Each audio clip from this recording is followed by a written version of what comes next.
माझिया सकळा हरीच्या दासा. नामदेव महाराजांनी 3च मुद्द्यांचा विचार करून आपण पुढे जाऊ. मागणं मागितलं, काय मागितलं पहिला मुद्दा, कुणासाठी मागितलं दुसरा मुद्दा, आणि का मागितलं तिसरा मुद्दा. काय मागितलं? अकल्प आयुष्य व्हावे तया कुळा माझी या सकळा हरीच्या दासा. माझ्या हरिदासांना, माझ्या या सर्व तुझं नाम घेणाऱ्या सगळ्या तुझ्या भक्तांना अकल्प आयुष्य लाभावं भगवंता.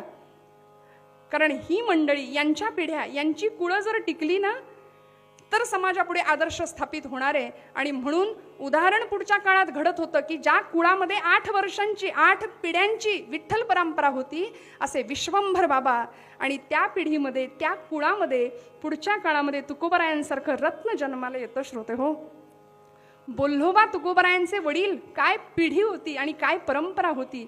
अभिमानाने ही परंपरा संत सांगत होते. आम्ही